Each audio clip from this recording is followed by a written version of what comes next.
Anonymous. Cyber attacks. A new kind of warfare. Hackers and activists. Security leaks. Computer hackers. Hackers. Hacktivists.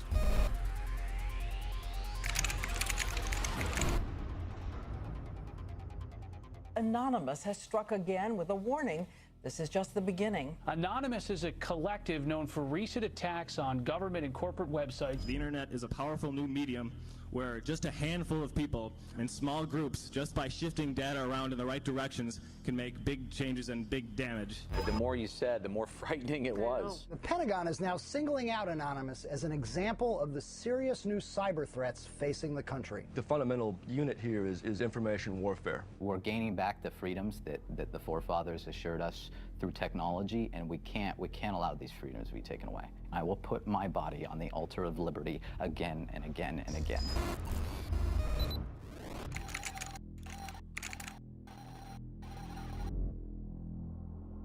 Information is the weapon, and information properly understood and properly used in an honest way is more effective than anything else in the world.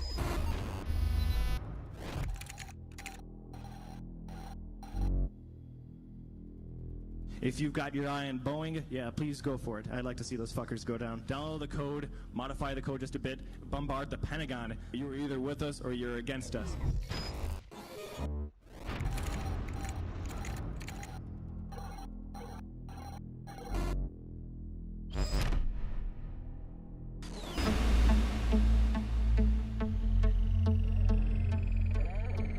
You have 15 minutes available for this call.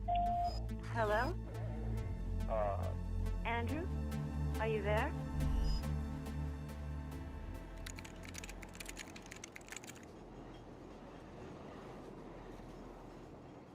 It's not scary to be going to prison? No, I never was scared to be going to prison. There's all these cool people, and I'm learning all these cool things, and you know, I'm making lifelong future friends, and you know, it's future business partners, certainly.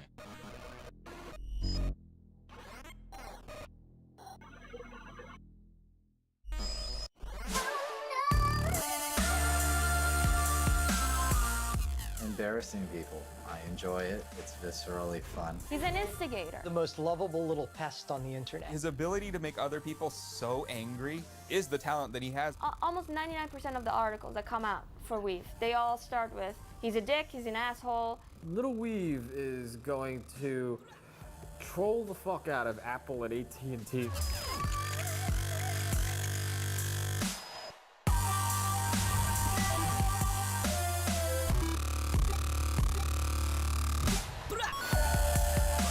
How do I plan on keeping my cornbread safe in prison? I will stab a nigger that dares reach across my plate.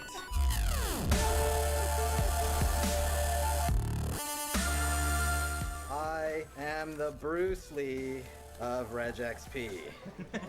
I didn't get caught. I put my name on what I did. I'm not here to play nice with AT&T. I'm here to comment and criticize. There was a URL on an AT&T web server with a number at the end. And if you had added one to this number, like you could have typed it in the iPad web browser over and over again, you would see the next iPad 3G user email address.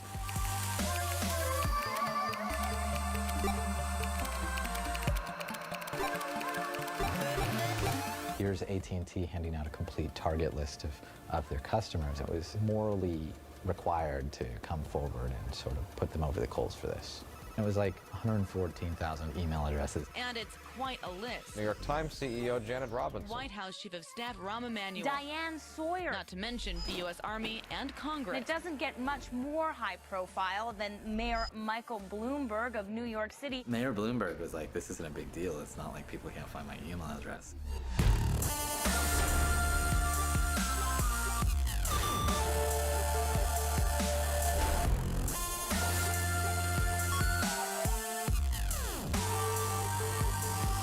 I'm aggregating public data and using it to criticize people whose politics I dislike. The FBI is combing through people's emails, grossly violating their constitutional rights. I think I have moral superiority here.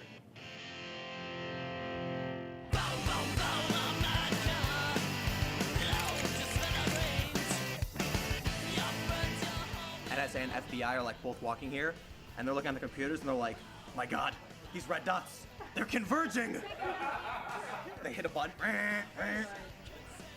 No black SUV. There's been black SUVs outside like the past couple days, so. All the red dots are in the same room right now. There's gonna be even more later. Magic fucking genie. You're actually in power. You're in charge. The most drastic improvements that need to be made are in the education system. We need to give people the kind of classical Western education that they used to have. We need a curriculum that embraces, you know, like Keats and Byron. It doesn't sound revolutionary. It's absolutely revolutionary. We have people in power that have explicitly engineered our education system to make people dumb, obedient, and uncreative. Getting them out of fucking power and remaking it so people can be free-thinking, well-educated, sensible, non-reactionary people. This is a revolutionary thing, and it's probably going to require a whole lot of bloodshed. Why has the FBI targeted you? They have, by their own admission, been surveilling me since I was 15 years old. That was in the search warrant they used to kick in my door in 2010. And why?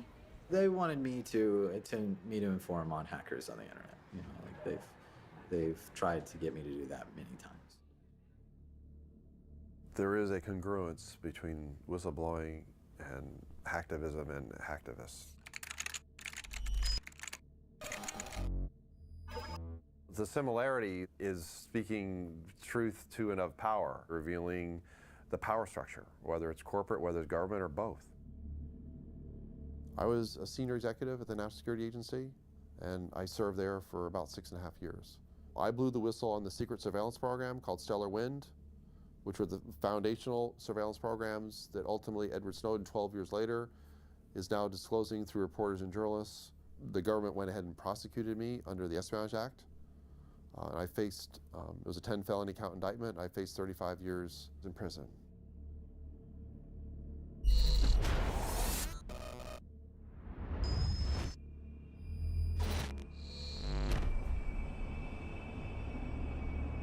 Hackers are important in the sense that they have the capacity to expose the secret or the inner workings of the state, which is why they are terrified of hackers and they are going after them with phenomenal vengeance.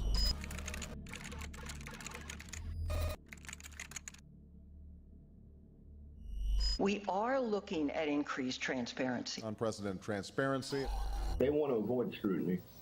So our response, our best weapon, is to bring scrutiny to them.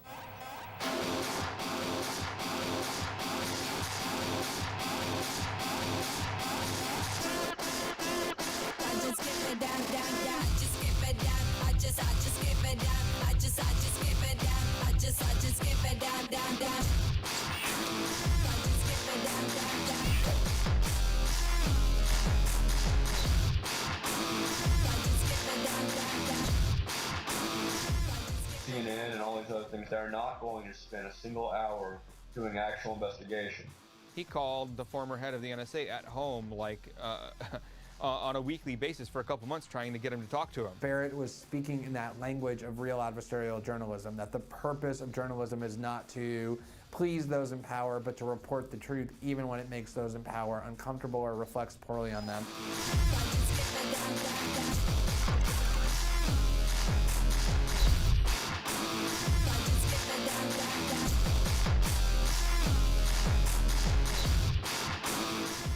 29 years old, a cocky college dropout, a self-described anarchist, Brown proclaims he is policing wrongdoing. He was brash, he was cocky, he was arrogant. He's fucking full of himself. He's awfully narcissistic. He held court, so to speak, from his bathtub. Fucking around on Tiny Chat. Focus, but you can't take away our focus. We're growing up in middle of a digital ruckus. You can say fuck us, I am putting on the stoppers. We could be hackers, making it like Lakers. While we become workers, you become golfers. The modern day coppers beating on us for the papers. The take of NBC Brass was, Barrett was not a very appealing character.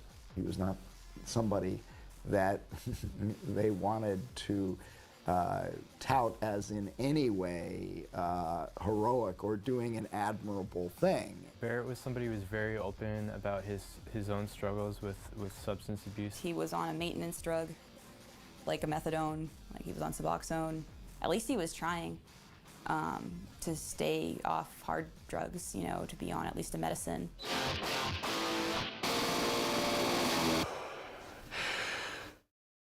Who are the members of Anonymous? Who are they? They're everyone. I mean, you'd be amazed. There's obviously a lot of people who are hackers or just work in IT. They work for major corporations in some cases. There's journalists, writers of all kinds, people who work at gas stations. What is Anonymous? It's basically the power of an absolutely massive group of people coming together. Anonymous are your brothers and sisters, your sons and daughters, your parents and your friends. Anonymous is you. Somos Anonymous. Somos Legión. ونحن نتسامح مع جرائمكم. We were involved in Operation Tunisia, Operation Libya, Operation Algeria, and Operation Egypt. Anonymous cannot and will not stand idly while people are being denied their basic rights and human liberties. Understand that something is horribly wrong with this world.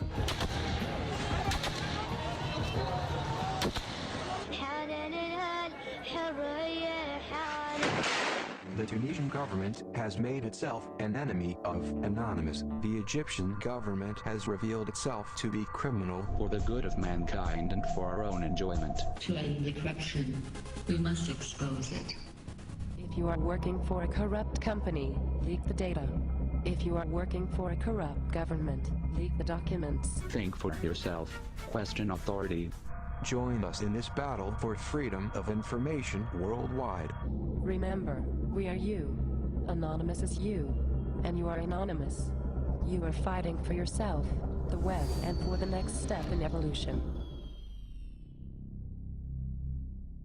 It's a very interesting relationship Barrett has with Anonymous. Barrett's anonymous. He's their spokesperson. Barrett's not anonymous. He's not their spokesperson. Is Barrett really anonymous because he doesn't hack and he doesn't really have computer skills? Well, does he have a Guy Fawkes mask? He was fulfilling a very valuable and important function, which was to give Anonymous the legitimacy it needed. He was the person who was willing to go on record. It's an open brand, like anyone can sort of label what they're doing anonymous. If you're doing something that people don't approve of, then Anonymous will turn in on itself and sort of like eliminate that, you know, like whatever it is that doesn't kind of fit in with the truth-seeking, justice-seeking ideology. Are you not worried that even an informal involvement with Anonymous is going to end up with you targeted, with you potentially going to jail for this? I mean, in Texas and indictments, it's like a Texas bar mitzvah. I got friends who've been died, they've gone to prison. I mean, you know, it happens. He was interacting with other hackers. A couple times he wanted to make the point that he was not a hacker, that he was of the community. Anonymous members try to hack into people's personal accounts and attempt to post personal information. We haven't tried to hack into anybody's personal, like a military person's personal account. And if we did, we wouldn't fucking go around bragging about it beforehand. We would wait until we were done. This article is also poorly written, and I object to that. He wasn't able to just kind of do anything cleanly without people giving him a hard time about it. My actual title is Cobra Commander. So that's something that needs to be acknowledged, I think, further. I also go by faggot now. They use that non-pejorative fag.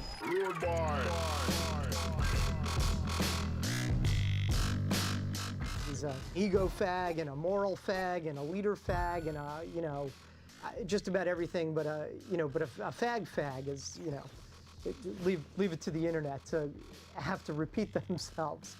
What happened today is certainly illegal. Why are you willing to show your face? I'm more useful as a name fag than I am just as another person with his name hidden. Barrett being a named person was his own doing. He did not show up as anonymous. He showed up as Barrett Brown. There's a new world being born here. At least that's the perspective of the people in it. And I think Barrett really reflected that and gave voice to this emerging worldview. Whether it's valid or not is another question. We are anonymous. We do not forgive. And we do not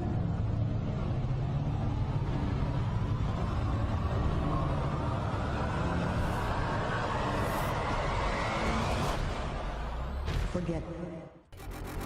I'm the de facto leader of a movement, screaming hack the planet back in 99. Hacktivism in its prime. Sabu spoke about things in terms of this being a movement for revolution, and everybody was his comrade or his brother. He had kind of built himself up within Anonymous and had this reputation of like, doesn't give a fuck freedom fighter. There's de facto leadership, de facto organizers. Someone had to have the idea and start bringing people in. So for a little while, they're going to listen to this guy. They're going to say, what are we doing here? Why are we doing it? There are two types of hackers. There's a ghost hacker who constantly changes his identity so nobody knows who he is or even how to really get a hold of him. And then there are people with permanent fixed identities. Subversive. Fuck the feds. Fuck the government's obsession with controlling the people, and fuck our lack of privacy. Sabu had a permanent identity. He made it pretty clear what his philosophy, his politics were. I find him to be incredibly annoying. He uses words like, "What's up, niggy?" and he's a very to me, I'm annoyed by everything that he says. I don't like his terms and the way he talks. He was the king of the hacking world, doing it like a sir, in fact. Friends around the globe, we are lowest security. Oh, that's unexpected. LulzSec came from Anonymous, and they enjoyed what each other did. Laughing out loud at security, LulzSec. Yeah, y'all, that's right.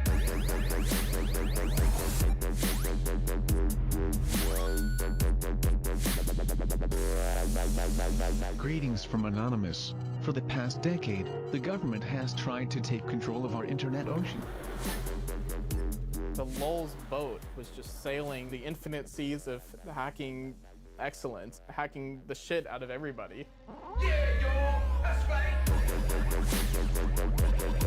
We have Fox, X Factor, Sony Pictures, FBI affiliate, CIA, PBS, Senate, Bethesda, Sun, News of the World, Arizona Police Department, AOL, AT&T, NATO, US Navy, your mother! Who's next?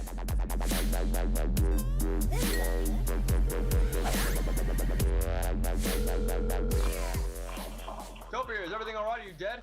Crossing the road, I'm not gonna Are you okay? Remember you tweeted my fucking phone number, said 512-560-262. Here's the leader of LulzSec, call him now, and you put it on the fucking LulzSec Twitter. Barrett Brown is the leader of LulzSec. Give him a call now. I got 200 calls. I might have been a bit inebriated. Hurry up! Get the sign. Do you have it? They say you can have it. Oh my god. Oh my god, you did it. Oh my god. Oh my, you did it, man. No, I'm watching it. I'm standing here watching it. You did it. It's working. It's totally working. I was working in a cubicle, I'd be like, oh, what are those LulzSec guys doing today? You know those God hates fags, morons that protest soldiers' funerals and stomp on American flags because they got a problem with gay people? God hates fags. What part of that don't you understand, girl? I don't fucking understand why God hates fags. Because he can. You can sometimes take over the websites themselves, put messages up as we did today with Westboro. That's unexpected. If you check downloads.westboro Baptist Church right now, you'll see a nice message from Anonymous. The hacks got bigger and bigger and bigger. Pull up the screen and they're like, Tango down, CIA.gov for the lulz. Very well, sir. I'm like, oh shit. What a hacktivist can do and does do all the time is embarrass the power elite in a way that, boots on the ground can't.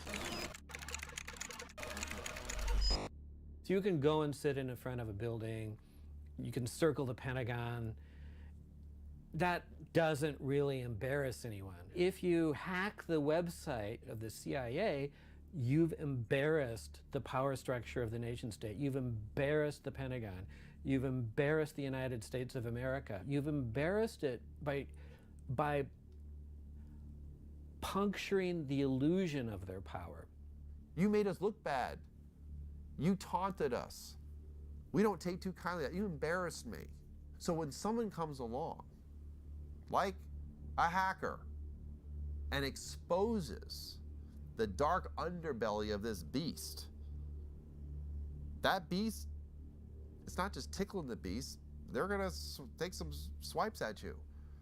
One of the most notorious hacking groups of all time has had its head chopped off. We turn to the government crackdown on a loose, large network of politically inspired hacktivists. A 19-year-old who goes by the nickname Topiary was arrested in Scotland's Shetland Islands.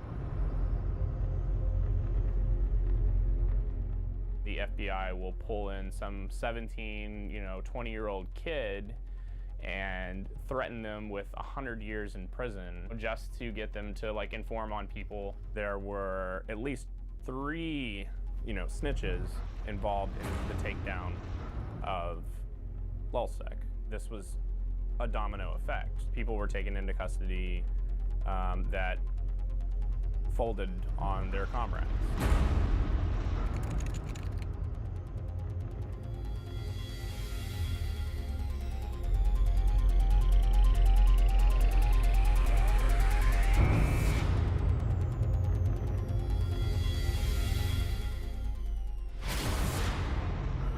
Want to speak to me? Want to join the fight? Go to Wall Street and protest.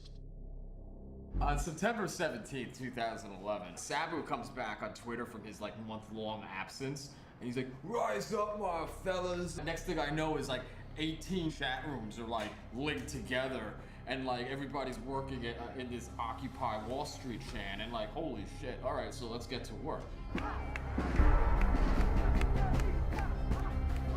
They took your honor. They took your freedom. They tried to take your courage. Now we know you cannot be stopped. I grew up in a normal family. I'm from Arkansas. I'm a high school dropout. There's nothing particularly special about me. And there's nothing particularly special about any of us. But together we can form a movement. I am the 99%.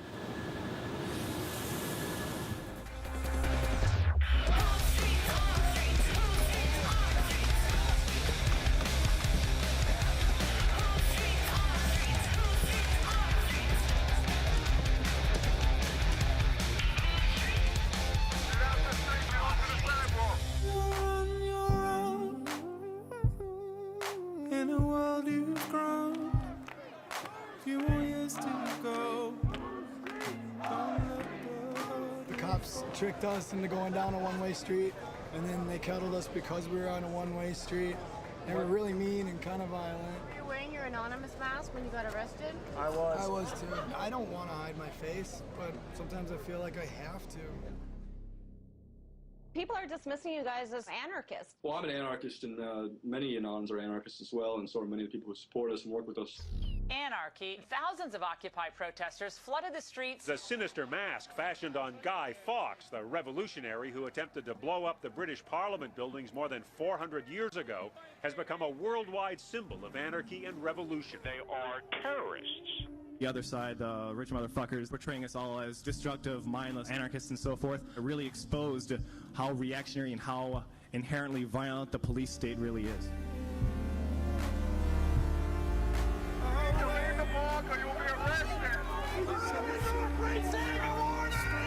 I'm a journalist! I am also a protester! This guy was just arrested, didn't do anything illegal. This guy was just standing around too.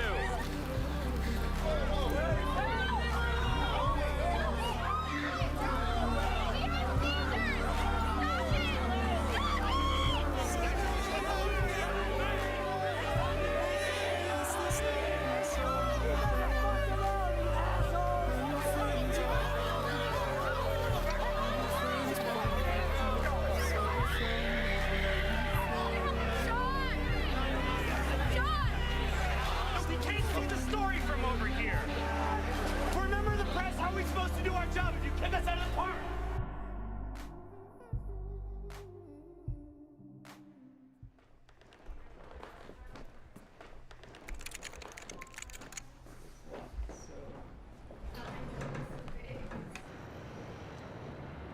The Jews fooled the Germans because they got to Germany and they're very like serious, rigid people, and the Germans were like, oh, they're just like us, and so they got this great success in Germany, and then the Germans figured out, oh, they took over our banks and it's hyperinflated our currency. Fuck these people, right? And perhaps the punishment was disproportionate to the crime, but maybe the Jews were the criminal people in Germany, and they did have something coming to them, you know, just a little. Perhaps not the Holocaust. I totally don't blame you for walking away. It's a good thing you're a troll. You can always pull that kind of troll card. He's obviously a troll and by all accounts, an asshole, and highly offensive and of dubious moral fiber and dubious moral standing. He is an internet troll, and for the uninitiated, that's someone who just likes to mess with people for the sake of messing with people. Trolling is a rhetorical style that exposes somebody else's personality flaws by eliciting a reaction from them that shows the true nature of their character. He pinpoints your vulnerability and he immediately starts to exploit it, but for a higher cause, to show that you're hypocritical, to show that you have misogyny, to show that you yourself are racist while you're yelling at him for being racist. Trolling is in the Socratic tradition of questioning everything and driving people nuts until they question their assumptions. And that's basically what a good troll will aspire to do. If I were to name parties that I think were great trolls, I'd say Giordano Bruno, Zeno of Elia, Jesus Christ, Joseph Smith, Brigham Young. I definitely named some parties who used a very combative style of rhetoric, but probably nobody alive. You meet Weave in person, and he's the nicest guy in the world. He'll hold the door open for you, he'll grab you a soda if you ask him, and if you meet him online, he'll spew a whole bunch of anti-Semitic crap, and he'll be really mean. I'd like to think of trolling as a way of expressing working class discontent. I recall recently that Gina Reinhart called the working class people of Australia lazy and without self-control. Trolling is the right of said people to respond by telling her to perhaps stop eating and get on a treadmill. You say that trolling is about creating something that expresses the true nature of the character. I wonder how what you said about Gina Reinhart exposes the true nature of the character if you're just talking about her weight. When she has inherited wealth from her father, a bunch of mines, and she runs around calling the people that pull the minerals out of the ground for her lazy and stupid, and it's disgusting. It's a level of decadence and gluttony that I think speaks not only through her weight, but her general demeanor. She's a loudmouthed, obnoxious idiot.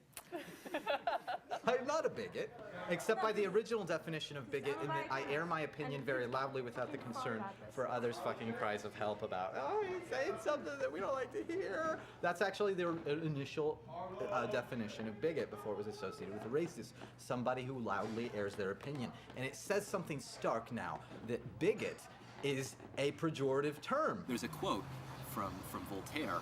It says, to find out who rules you, find the people you may not criticize. Why do we all have to agree with each other? And that's what freedom is about. It's I can call you a disgusting kike, and we can still live in a fucking safe society. You know? He actually is trying to shove this down everyone's throat. Freedom of speech at all costs, as hardcore as I can make it. He's a crazy fucker, but you know, he's our crazy fucker, I think. What was it, like gay nigger society? Oh crap, I can't say that on camera, can I? I should probably not put that on camera. The Gay Nigger Association of America has been around, I think, probably since 2000. It is a very old troll organization. I was elected president of it in 2010. Figured out what words to choose, so it's time to mention Jews. Shit, I've been G-lined. Oh shit, oh crap, it's another we've attacked. Don't know what to do, so I guess somebody U-D-D-O-S. Yes, it's time to stress. LOL, The name is based on a Danish short film called Gay Niggers from Outer Space. The gay niggers come from the planet Anus, and they are much, much more intelligent than any other creature in the universe. When Hurricane Sandy swept through New York, they posted a bunch of pictures on Twitter of black people like looting and stuff from like Sandy Loot Crew is what they called it, the hashtag.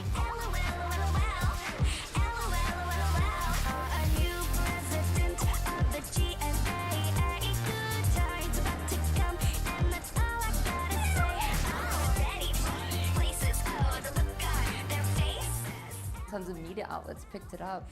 If people were tweeting out pictures of white people in suits stealing TVs, the media would actually investigate it and be like, all right, this is bullshit, instead of just reporting on nonsense without any forethought.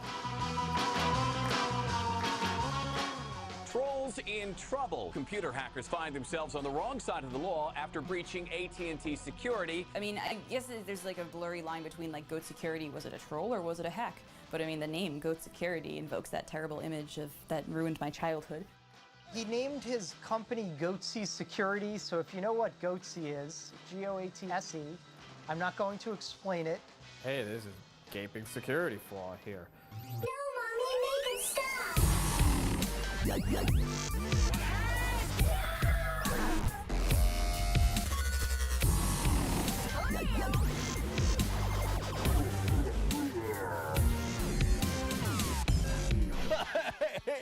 Goatsy Security, who are these guys? And they're Googling Goatsy, and they're getting the Goatsy picture. They're called Goatsy Security. Is that my pronouncing that correctly?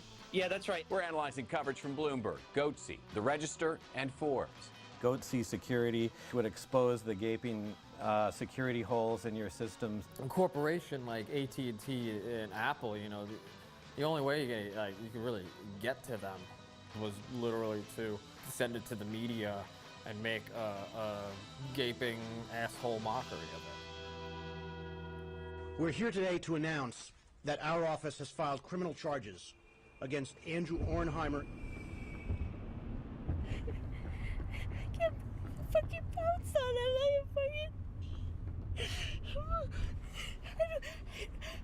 I don't understand it.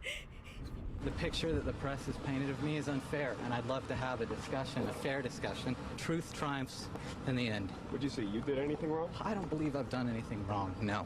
Well, what happens when a hacktivist comes along, some kid, right, like Weave comes along and like punctures the invincibility of the United States government or AT&T? You minimize the power of these institutions by doing that, right? That's why these kids have to be stopped.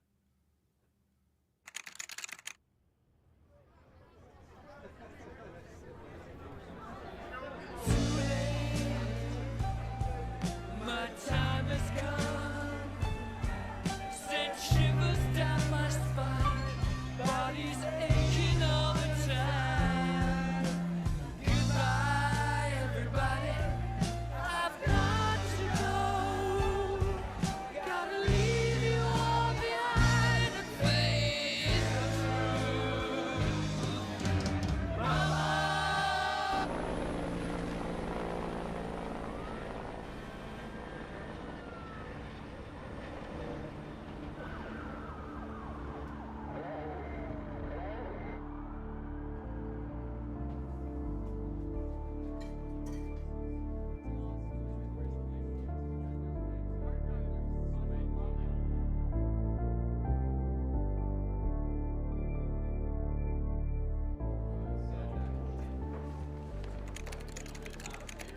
Come on, everybody. Everybody, we're going.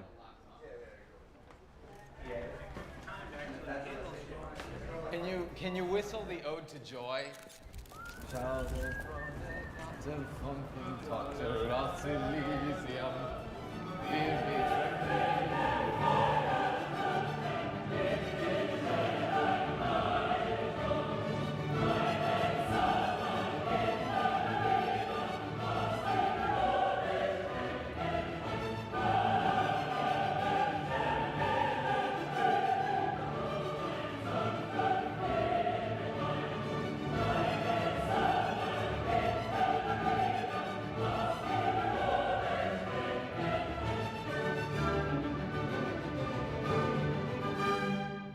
enjoyed knowing you. I hope to see you all again.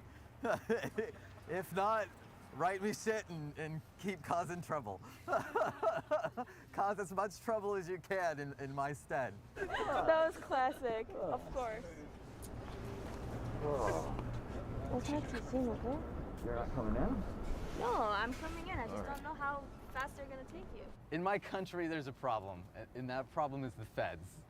They take everybody's freedom, and they never give it back. I'm going to prison for arithmetic.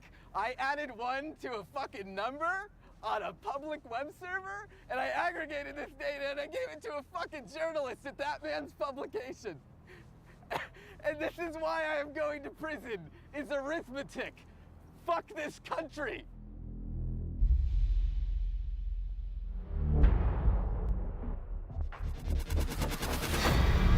America's priorities are our priorities.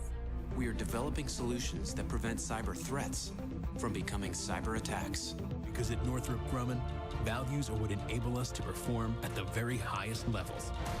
Because we know that what we do affects the security of our nation and other nations around the globe. Northrop Grumman. CACI. Lockheed Martin. Booz Allen Hamilton. Abraxas. Palantir. Stratfor, leader in global intelligence.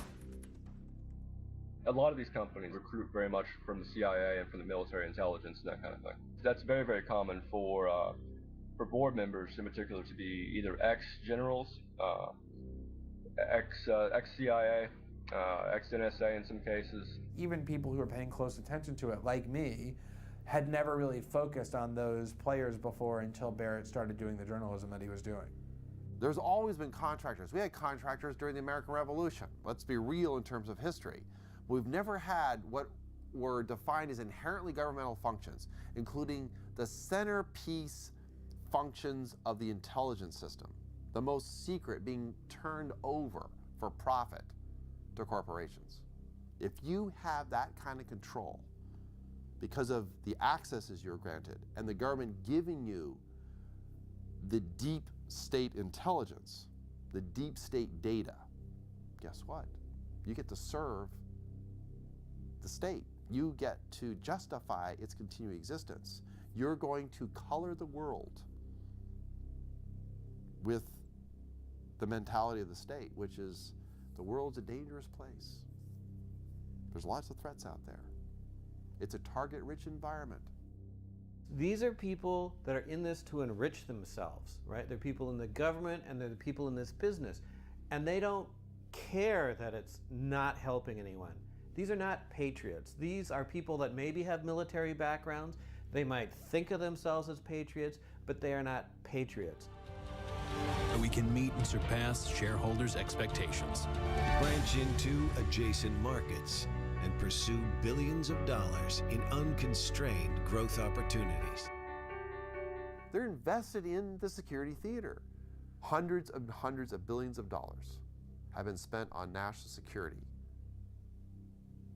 ostensibly to protect us. I can actually say it's actually in the trillions, the total amount of money. I would argue it's the largest redistribution of wealth in the history of the United States. Wars are not meant to be won, they're meant to be continuous. And if you want to hold a continuous war, whether in real life or on the internet, then you need an enemy that can't be destroyed. And Anonymous is impervious to really being destroyed because it's decentralized, it's everywhere, and it doesn't even have to exist. I mean, they could just say it exists, and then it would. And it's sort of just like terrorism. Terrorists are everywhere. Your neighbor may be a terrorist. So, you know, we have to remain vigilant, you know, and that's the same thing that's basically happening online. Right now I've got Barrett Brown, founder of Project PM and one of our cyber experts. Barrett Brown joins us now to break it all down. So is this an official declaration of war against Booz Allen Hamilton and possibly other contractors? Yeah, we just got around to declaring that war just now. I still collaborate with some anonymous participants within my own group, Project PM, acquiring more information and bringing attention to what's called the intelligence contracting industry.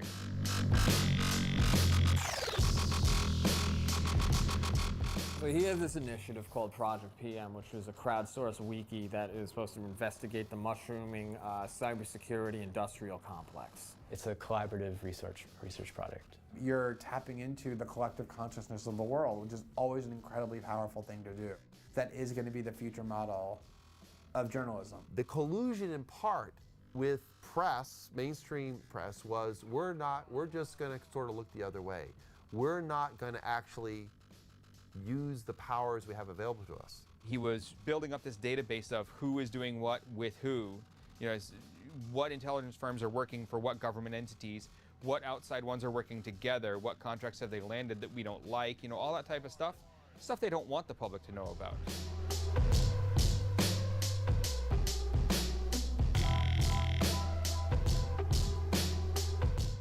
There were these hacks going on. We're expecting these data dumps. Shit's about to start getting crazy, if you know what I mean.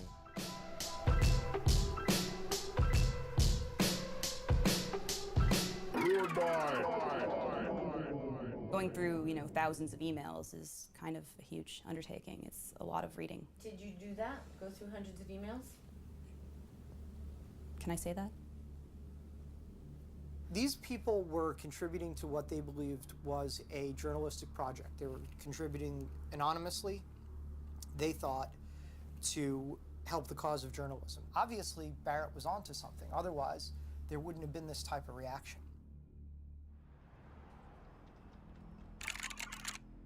41 months, 3 years supervised release, 1 drug test within 15 days, computer monitoring, mental health evaluation, $73,000 restitution to U.S. Treasury to be given to AT&T. He reached for his phone, he reached for something, they fucking tackled him, handcuffed him, took him out for like 15 minutes. He came back, not just in like handcuffs, but like with the thing around his waist, like the big chain, laughing. Like, it's seriously like walking around the courtroom, just going like that. I gave him the thumbs up. You guys fucking see this?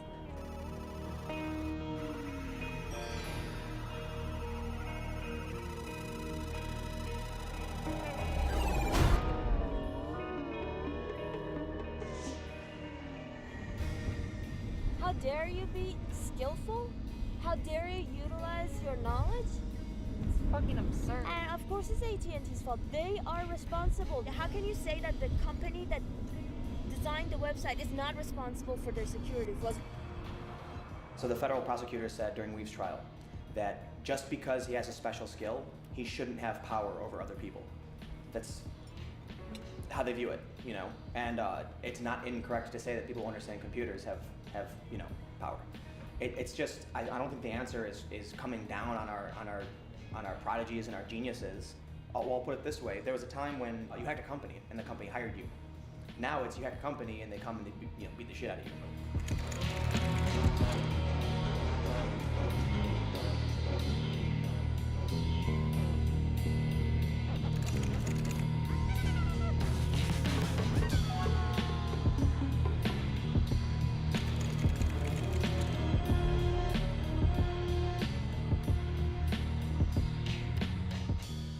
Hackers, hacktivists in prison by virtue of pointing out weaknesses in the very structures that we depend on as a common good. But we weaken the common good for what? We're turning on ourselves. And any time a country empire turns on itself and begins to find threats from within, well, that should tell you how far gone we are.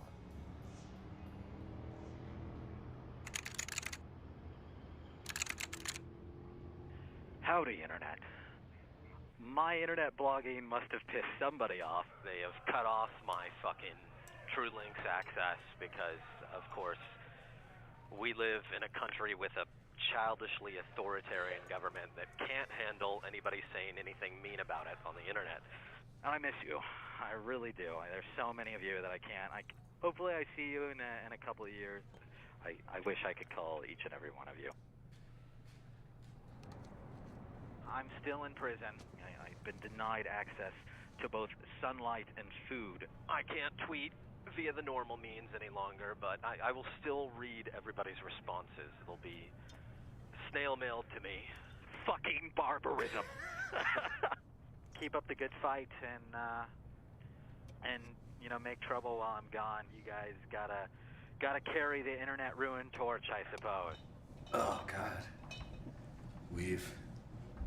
That was one of his better communiques. I was outside grabbing a cab and I get a call from an unavailable number, and it's like, do you want to accept this toll-free call from Andrew from federal prison? And I was like, oh God, it's Weave.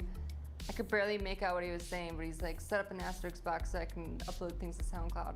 I'm just like, okay, whatever.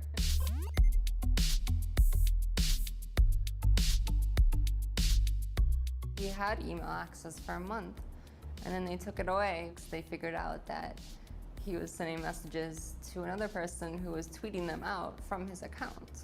He and someone else had like code words set up, so if I said like, say this to my mom or something like that, then the next line would be a tweet. They were trying to shut him down, and we found a way to subvert it. ISS, best client. Scholar macro, real giant. Sitting in the channel, getting mad, defiant. I'm the man with that can't spam compliant. The more that they try to, you know, make this go away, the government, it keeps coming back, and it'll bring more attention on Weave. It took him a couple years to garner 5,000 followers, and then as soon as he goes to jail, in a month he gets 5,000 more. Got the Tommy Wiseau, director of the room when I spit flow. Saying Weave should be chillin' and get mo. Cause a man's afraid of gay names when they raise the crypto.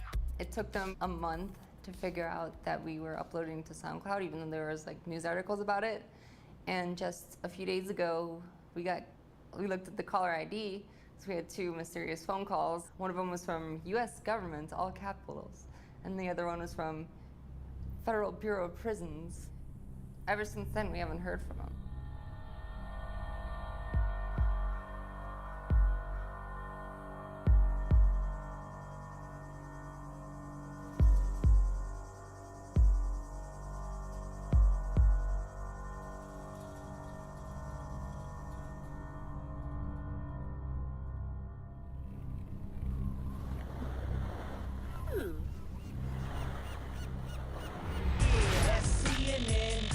The interview, send the prisoners to the nickname Sabu. On IRC, man, reconvening it's the 99.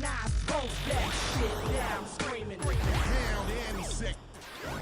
Out of kind of the ashes of Lulzsec, Sabu wants a new thing, a new group, a new cause going forward, and this becomes anti-SAC. With the visuals of machine guns, this was no longer a laughing matter, and they were not playing games anymore.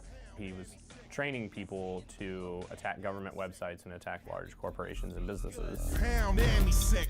Pound it to the bleachers. Pound sick. If you're sitting below deck in the lone scope, salute, bitch, and show some respect.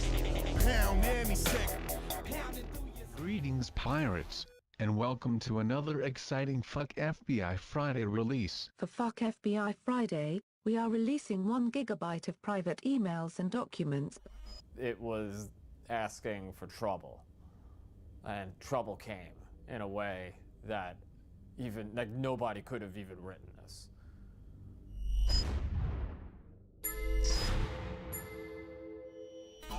Anti-SEC culminated in Christmas of 2011 with the Stratfor hack. I remember like being with my family around Christmas, like glued to my computer, like looking over, trying to interact with my family, right, at the same time as, you know, the Stratfor stuff's going on. And I guess there's that glee that happens, right? The glee that happens whenever, like, oh, this happened, this big hack. Some people are just hanging out, you know, because it's like, you know, I'm a devotee to train wrecks. And other people are like seeking out knowledge. Stratfor is a private intelligence contractor. They act as a outsourced private version of the CIA. The national security journalist Joshua Faust or Faust maybe, he said that Stratfor is no different than a private investigator, but PIs don't have the sort of clientele that Stratfor had. Hunt Oil, National Oilwell Varco, Emerson Electric, Dell Computers, Northrop Grumman, Lockheed Martin, Department of Homeland Security, Defense Intelligence Agency, U.S. Marines, and they don't have the sort of informants that Stratfor has. Israeli Prime Minister Benjamin Netanyahu, Mexican diplomat Fernando de la Mora Salcedo, DEA pilot and sometimes supervisor William F. Dion, giving them information off of JWIC's top secret classified computer network. So that's not the PI that you would hire to see if your spouse is cheating on you. That's Stratfor.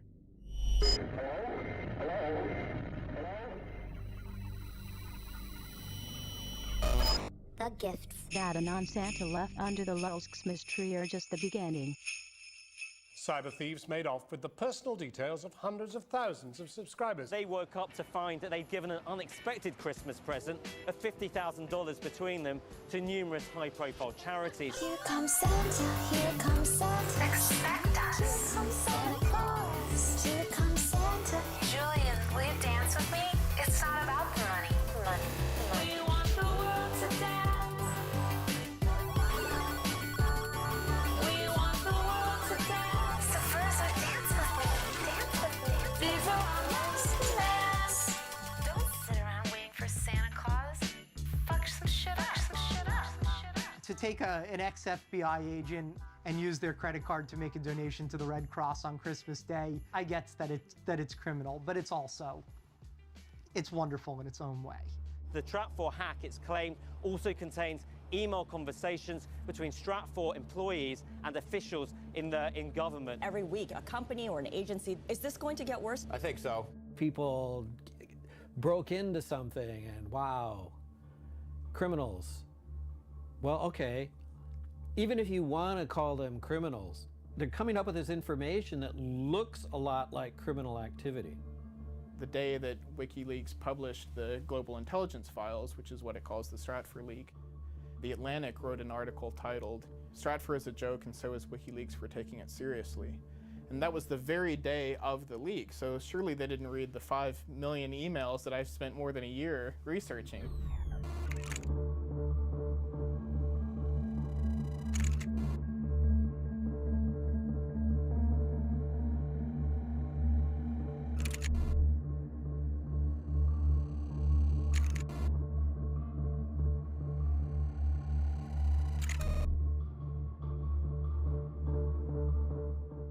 The 5 million emails have just been published. The most important revelations are still unknown. The information involved got to us because several young people sacrificed to get it to us. They went out and took it. It's me. It wasn't me. Send me some backup.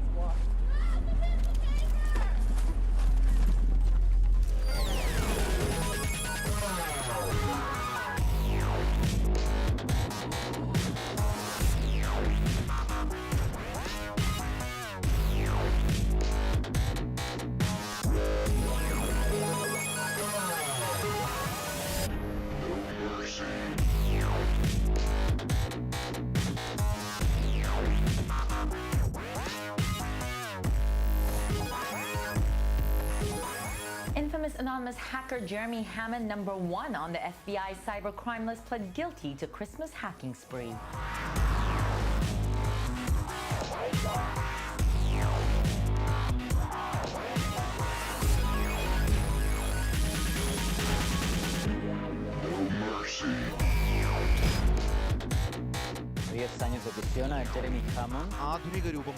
Jeremy Hammond qui fait face à lui. Known as the electronic Robin Hood, Jeremy Hammond. Computer hacker Jeremy Hammond has been sentenced to 10 years in prison.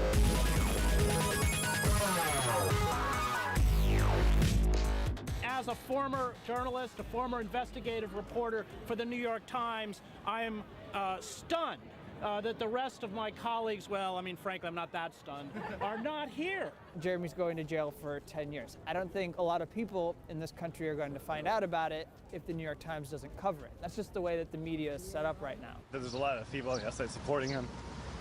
He's gotten a lot of letters, so, you know.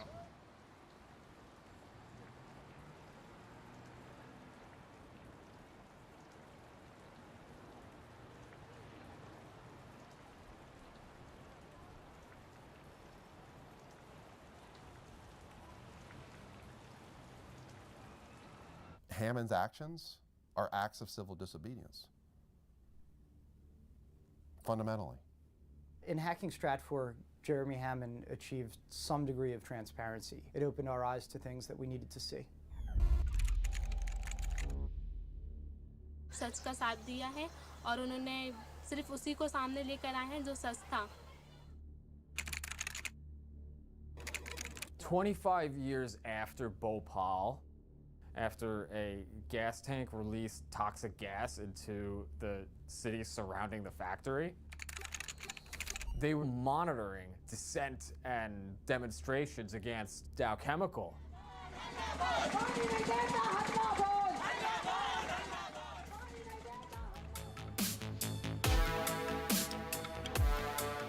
Data wants to be free is the hacker credo.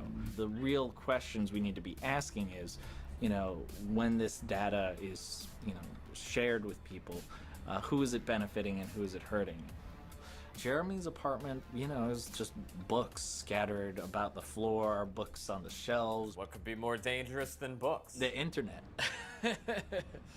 Which is really just one giant book about all of us being written in real time.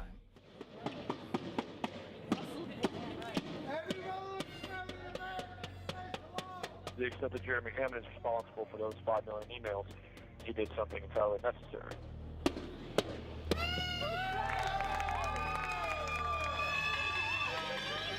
Stop projecting this. If the U.S. was a country that was actually governed in accordance with the rule of law, then I would be the first to oppose any crime against any company, including hacking. But the fact of the matter is that this is not a country governed with the rule of law. We love you! We love you! We all love you, Jeremy! We all love you! We all love you! Jeremy, flash your light! Jeremy! Jeremy, flash your light! Your mom is here! Your mom is here! She loves you! She loves you! And I'm proud of you too, boy!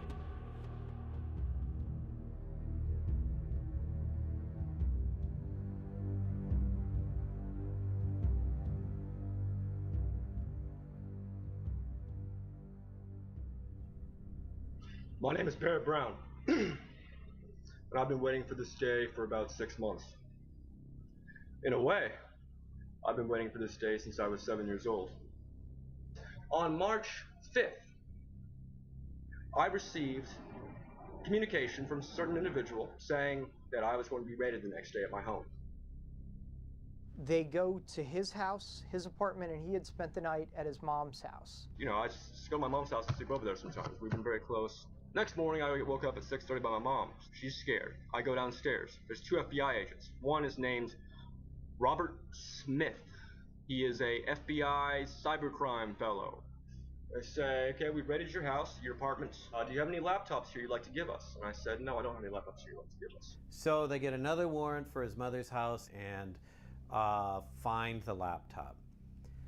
Then they charge his mother with obstruction of justice. When I was 7 years old, I first heard the term FBI. My parents were fighting a lot. That my dad would sometimes get angry and throw things at my mom. And part of the reason for that was because my dad was being indicted by the FBI. I went from living in a nice house in Highland Park, one of the nicest communities in America, to living in a 2-bedroom apartment with my mom and grandma and sharing a bed with my mom for the next year when I was in 3rd grade. They'd gone after his father and bankrupted his father, and his father was eventually found innocent and apologized to by the court. So basically, the FBI ruined his family. When I was in the backyard, I remember I heard the Mexican FBI agent bring the other one back in and said, oh yeah, the bad guy's back here. It was that day I realized I'm a bad guy. You know what, I had no idea beforehand. And even now I still have trouble really sort of internalizing that. But if the FBI says it, it must be true, and from now on I am a bad guy. It's kind of like a quad, and everybody in the apartment complex can hear this man ranting against the FBI on the balcony. And I'm getting a little bit concerned, but I also want him to have his, because he's very brown. He says crazy stuff. In the evening, we sit in the tiny chat, just joking around. I'm not wearing a shirt. People like us who are totally fat can do that. Oh, there she is. Hi, I'll sit back there.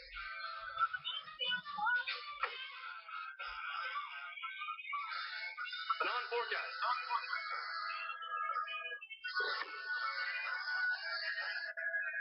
Hey, can you tell me if you're a gift or not? She said shit. I swear to God, she said shit the other day. It was crazy. And the picture on her fucking Twitter is the same person.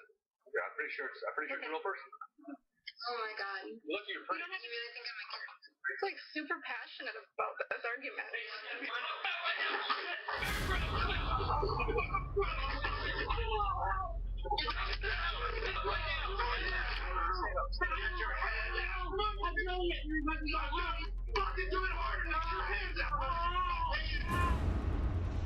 Oh, is Barrett getting fucking raided by the FBI? Holy shit!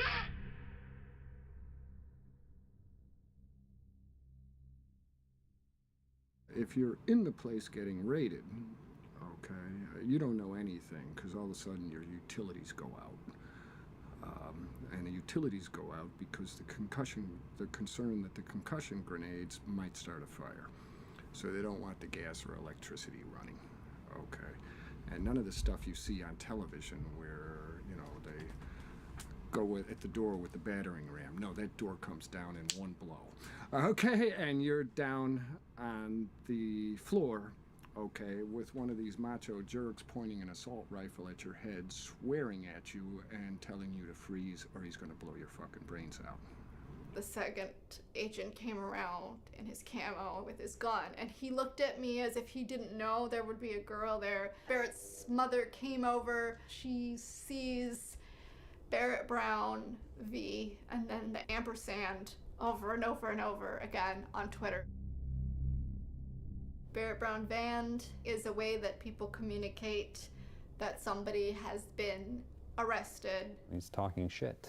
There's no crime against talking shit. But maybe there is now.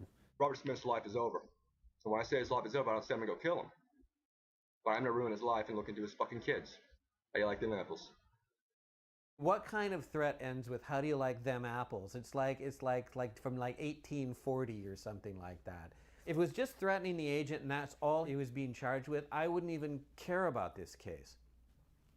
Let him and Special Agent Robert Smith go out back and duke it out, or let Special Agent Smith beat him up, or whatever he has to do. The second indictment comes, and then it's like a fucking kick in the gut.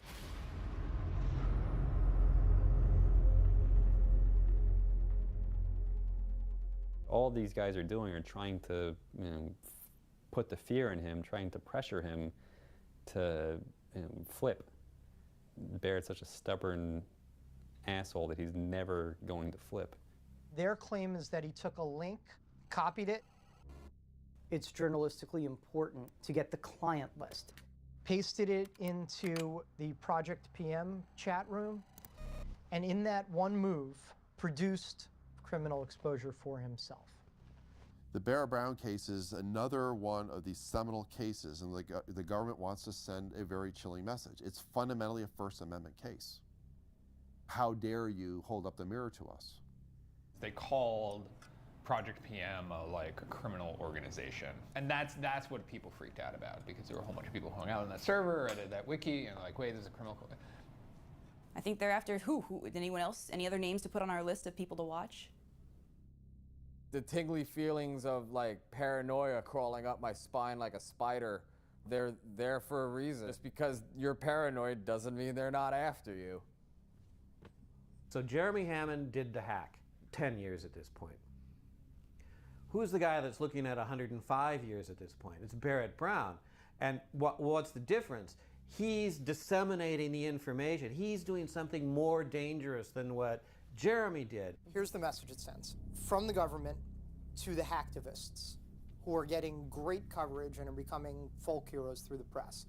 Don't talk to the press, because we're gonna get their computers and we're gonna get their sources and we're gonna get you through that. To the press, who are covering the hacktivists, don't cover these hacktivists, because we're gonna get you.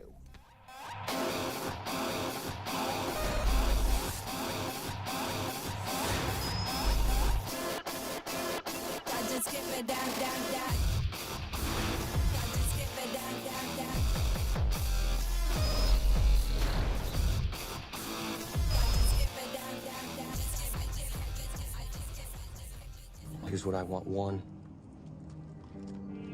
I'm no longer your bitch. 2, all of my charges are dropped. 3, all of Barrett Brown's charges are dropped. That's up to the U.S. Attorney. Figure it out.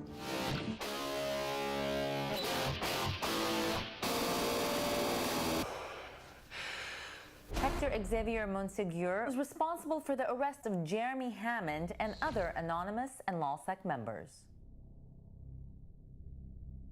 Sources say he began cooperating with the FBI. I'm the de facto leader of a movement, screaming hack the planet back in 99. Hacktivism in its prime, global hell had the dot mill.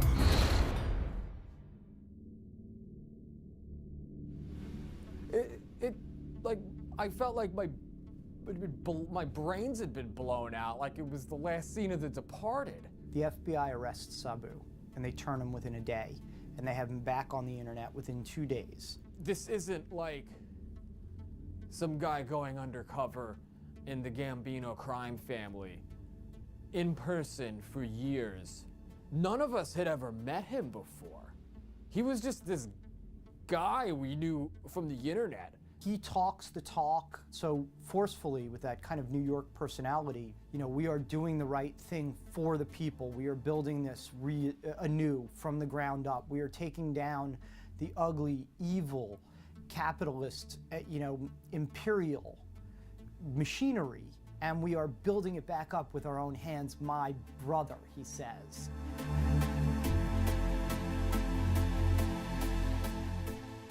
Looking at Sabu's interactions with reporters during the time that he was an FBI informant. Sabu could have easily just told the reporter, like, no, I don't want to talk to you, go away. But that's not what he did. He engaged in like an hour-and-a-half long conversation and then screen capped it and handed that information over to the FBI. That's not a free press. The government has journalists under surveillance. Do you think the government's targeting you? I hope not. I hope I'm not. Shit. Everybody's paranoia is just through the fucking roof.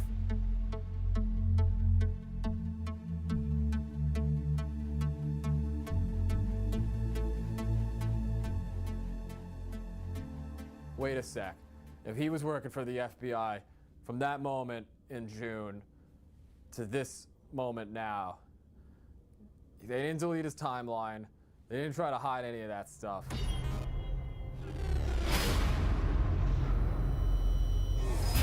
CNN, you want the interview? Send a priv message to the nickname Sabu.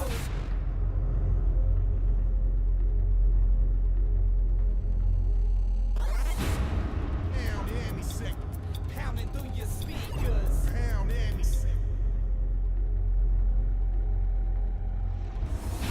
Want to speak to me? Want to join the fight? Go to Wall Street and protest.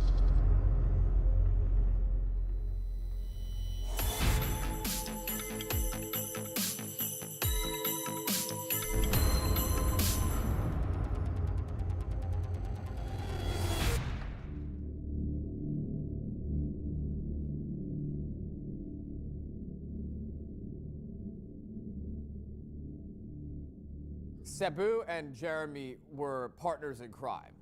They were the digital Bonnie and Clyde, if you will. Except one of them is working for the FBI the whole time. The FBI is operating in sort of a new theater, which is online. The government likes to use these hyperbolic terms referring to cyber warfare, cyber weapons.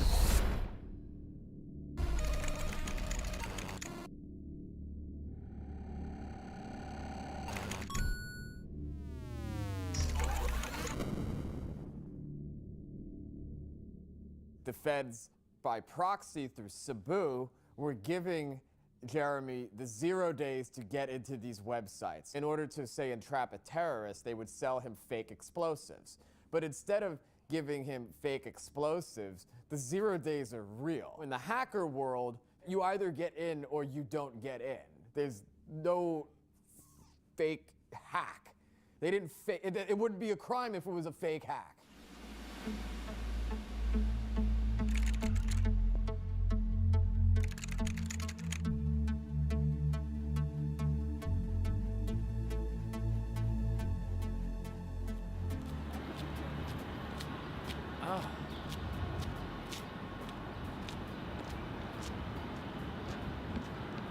That's the only way I could describe it, dude. She filleted him. The amount of cooperation was truly extraordinary. And it was just amazing. She just kept saying it over and over. It was truly extraordinary, truly extraordinary. And, you know, and I gotta say too, I don't know what I would have done in his position. I really don't. You know, you have to walk a mile in his shoes to understand it. There's a lot of people that are gonna be mad though. The amount of truly extraordinary cooperation that he gave. This was the first time anybody had ever seen him, at least publicly. Like, this was real. This was finally coming to a close. And he was facing the guidelines between 21 and 26 years.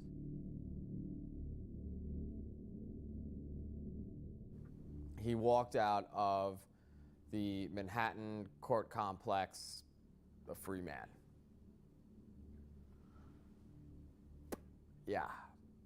He immediately cooperated with the FBI when they arrested him, and the judge said that that was probably the most significant aspect of the case, was that Sabu flipped so quickly, which enabled the FBI to sort of become a part of Anonymous over a 9-month period. They were apparently sitting at the computer with him at times.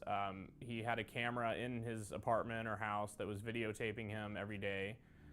He was debriefed regularly by the FBI. Judge Preska said, and I quote, "I salute you." The prosecution and the defense and sort of built him up to be this sort of conservative folk hero, like the model FBI informant, the person who every informant should live up to be, to the point where it made it impossible for them to give him jail time. You can't. It would have been bad for the informant program for him to have worked that long, to work 3 years and then be sentenced to prison.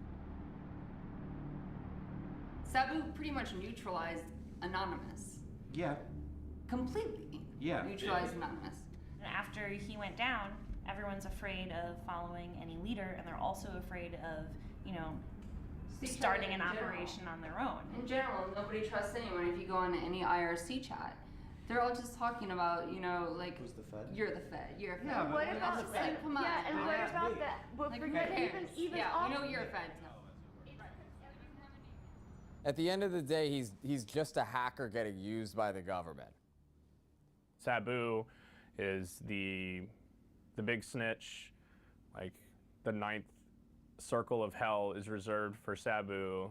Him and Cain and like Judas will be there with Satan. Lean back, bitch, we be sending an injection. Magic quotes off, join table in a section. Put it up on base, bin, it won't get erased. Then 20 million hits till you're down like some cavemen.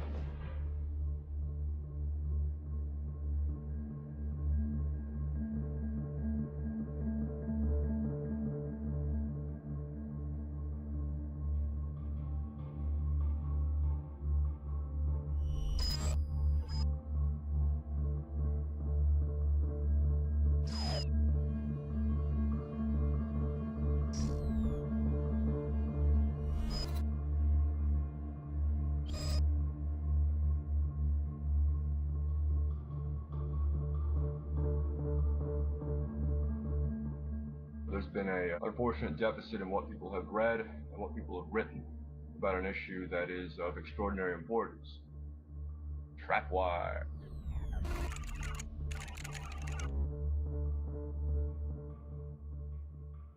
Barrett sort of shines the light on this stuff. He's like, oh my God, it's actually happening. You've got the emails right there. He stumbles across this. Stumbles across it, starts talking about it. Trapwire manages to take lots and lots of data from the closed circuit cameras that are found in large urban areas and makes the information more actionable and functional. Trapwire is software that can match surveillance data taken from multiple closed circuit cameras from across the country. Video feeds are fed into a centralized system that analyzes them for patterns of suspicious behavior.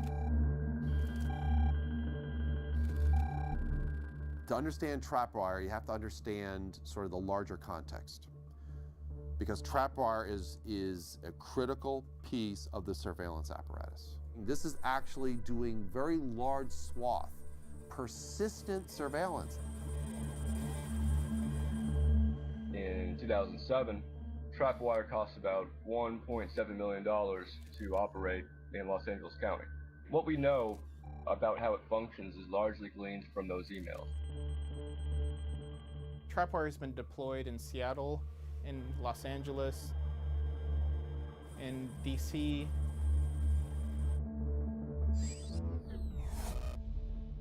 According to a Stratfor email, there's like 500 cameras in this New York City subway system equipped with trapwire. The New York Times said that trapwire was only used on 15 cameras in the entire country and that the DHS wrote it off as a failure.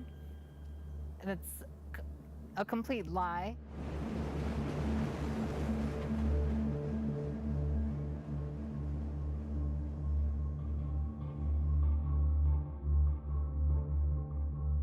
We had gone to 30th Street Station to troll trapwire, and so what troll trapwire was for us was essentially acting out these things that the security researcher Justin and other people had said this might work to trigger trapwire's alarms. Sitting there holding my laptop and looking around, and like a little bit. Tweeting, we did video. And they were live being tweeting. ridiculous about the whole thing. Obvious, yeah. Completely obvious. We ate with a senior official in the Philadelphia Police Department. During this, the Homeland Security Unit for Philadelphia Police had come to him and said, Dustin Slaughter and Kenneth Lipp are at 30th Street Station, and they're worried that they're going to smash cameras, that we have something terrorist in mind. It blew our minds when we found out. They thought they were monitoring this. They actually were paying attention and freaked out about They're it. doing what everyone's worried about. Right. Like, Yeah. it's not just Anarchists are running all over the place and smashing, burning, looting.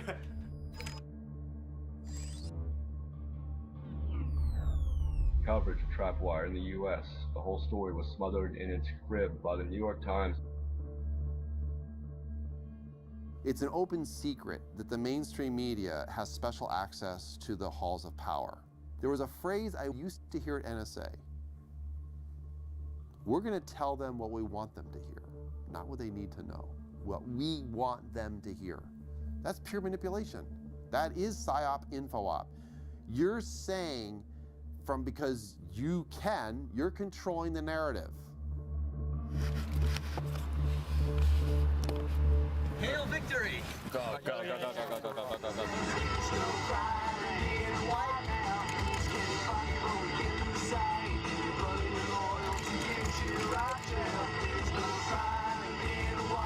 Lost 17 pounds. Yeah, dude. I was in a hunger strike cell, and they were taking my blood to make sure that I wasn't starving to death, you know? I was on hunger strike because they refused to give me my books and my magazines and my newspapers and my mail.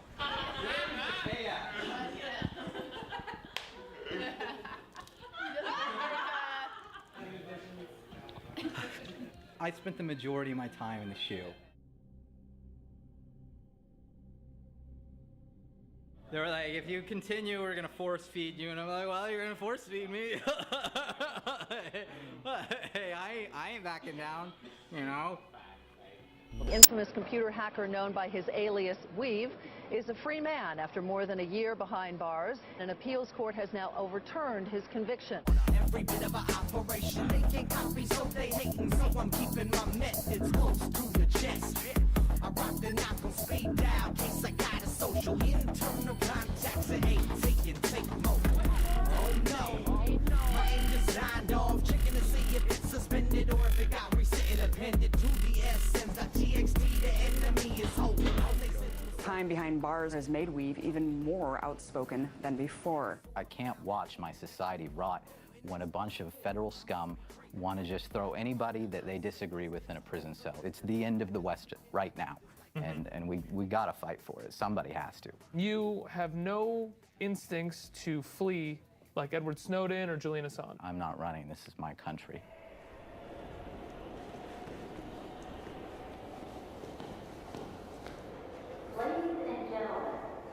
So this case is at every step of the way, from the The initial criminal complaint to my time in prison has always been about my speech, and they've wanted to silence me. They further punished me in prison and subjected me to conditions above and beyond any other of the prisoners at my facility because of my speech. They wanted me to disappear from public view and memory. It was inside the shoe, like inside the shoe.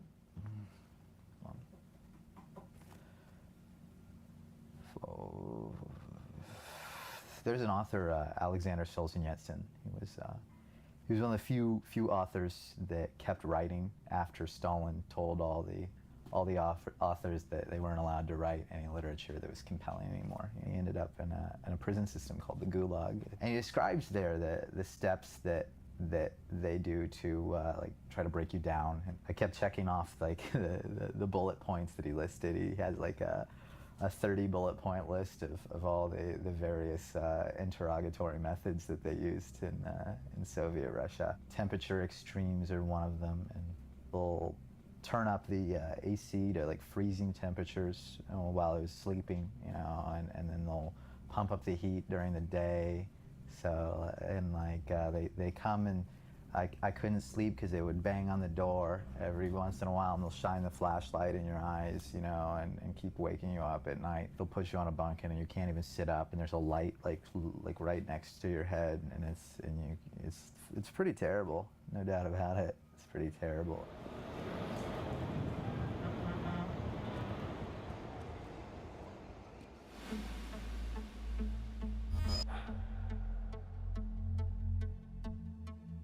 The surveillance state's already here. It's already here. We're constantly on like this. Like we can't put that back in the box. Like we can fret about it and say, oh gosh, we need more controls. A lot like that infrastructure is there and it's not going away. They can watch us through our webcams. They can listen through our phones. There's no privacy left, virtually. We are the most watched, surveilled, monitored, eavesdropped population in the history of the human race. If you have nothing to hide as justification for violating your rights, then you have nothing to worry about. You know where that phrase came from? Goebbels from the Nazi era. Nothing to hide? That means there is no privacy. I left Iran to come here, and now I can't have security or privacy? All we want is just fucking live our lives. Half of us wouldn't even give a shit if we could all be left alone. It's my right by birth to have privacy. They want to own you. That's a power relationship, superior, inferior. If I know every single thing about you, about what you think, how you reason, what your fears are, what you're planning, what you're doing, and you know nothing about me because I'm shielding my behavior behind a wall of secrecy, I have incredible power over you. The power imbalance between us is immense because I can now manipulate you, I can threaten you, I can alter your behavior in all sorts of ways. I can anticipate your behavior. I can prevent you from doing things that you're planning. I can prepare in defense of what you're doing. I can always stay many steps ahead of you. This mentality, this pathological, you have to understand the mindset. You have to understand the psychology behind those who want to know everything. That means anything hidden, anything private, anything sovereign is a direct threat to the surveillance state. The capacity of this agency to spy on people and to know everything that they do is so extreme and awesome. At any moment, pure totalitarianism could be imposed, and the American people would have no place to hide. Security and surveillance state is put into place in order to keep a population captive, and they now have all the mechanisms to do it. Absolute iron control over a restive population, so should the population become restive. The United States unchained itself fully from the Constitution. People still don't fully appreciate it. Talk about mass surveillance, all those stuff. No, they've unchained. This is an alien form of government. It's completely anathema to democracy. It's completely anathema. But obviously the government's not going to come out and say, hey, guess what? We're under national emergency conditions.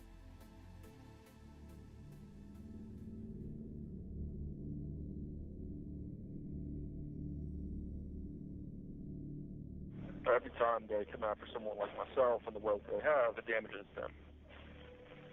To the extent that these things happen and they get publicized, the population is antagonized. Now, I didn't get into this to stay out of prison. I'm still trying to figure out, how I can be most effective from here.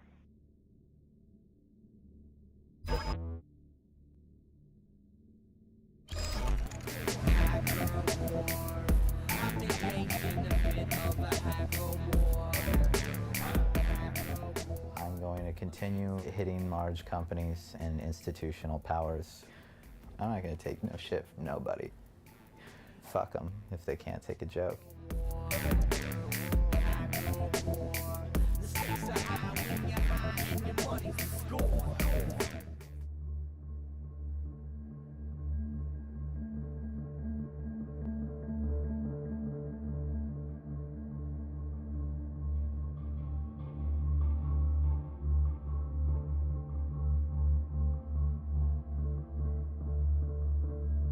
I was not going to sit still and remain silent, because if I had remained silent, I myself would have been complicit in the conduct of a crime against the sovereignty of who we are as people. That's we the people, capital W and capital P, we the people.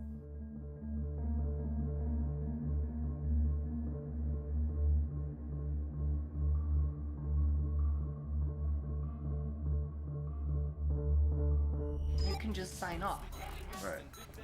Like, you don't have to be a victim of trolling. Like, you can just turn off the internet. System, every outlet, every avenue of avarice. Some mavericks of information face up with the candidates, and cameras are there to document the struggle live in person. Take a peek behind the curtain. Situations worse than anything the casuals and NBCs could dream of. Trust this team of brilliant bastards go on tearing the whole scene up. Journalists and media don't buy what they are feeding you, depleting you of truth because Sabu got off. Judge Preska and the attorneys and the defenders got on their knees and filleted him. That's like a lot more sex than I remember going on in the courtroom. Don't limit your activism to just the mere world of computers. Take it to the streets. We need more foot soldiers in the streets to fuck up shit. deep into the void.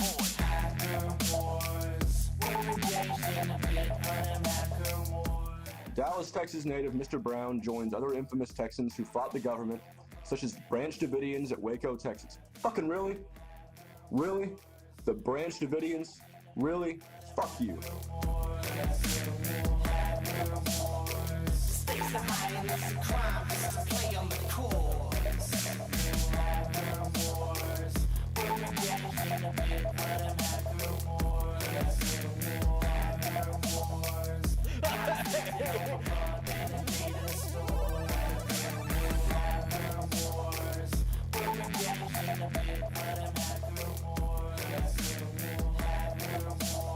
Stakes are high and it's a crime. This is play on the core.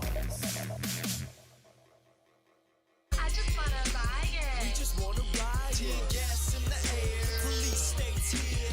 Nah, don't be scared. Say it. I just wanna ride We need to it. act for change. We're on every single front of oppression. This war we have to rage. Or at least I'm gonna live today. No second of my casket lays now. 6 feet and everyone is even digging a half to wait. Hand when I do pass, that's more fuel to the fire they can't contain. Cause chances are that I'll get locked or they'll assassinate me. But that's why we are here to fucking clash and rage against the machine that plans to take our grandest slaves in the stand of waits. And if we do not make a fucking stand today, there will be no tomorrow. So don't act today, cause the whole globe could easily be a massive rave. And somehow we need to activate the other captive states to go and agitate to get them mad and say it's about time we go and crack the safe.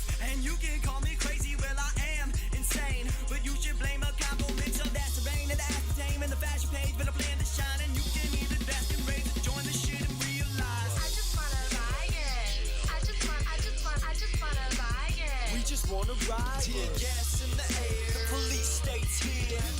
Killing my buzz with all this politics. Yo, how the fucking Philippo retained his faith in the system that's euphemistic when the slave camps are labeled as prisons, and when the information that's given is tainted and twisted by the heartless that try to target educated decisions like marksmen. So we're raising arms, fists, and picket signs to match and fight for human rights. We carry lanterns with a mic attached. Focus groups be began with advertising, then it got involved within the dollar spent on politics. Is that surprising?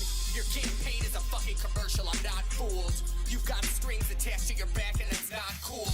These monsters have murdered the landscape. They're stabbing her repeatedly to proceed to blow her top off. A damn shame. The recipe is seasoned, but I swear you motherfuckers shouldn't grab a plate. Although it's harder to swallow, I would rather taste. The truth is the rawest food. Pursue effective revolution. There is no need to procrastinate.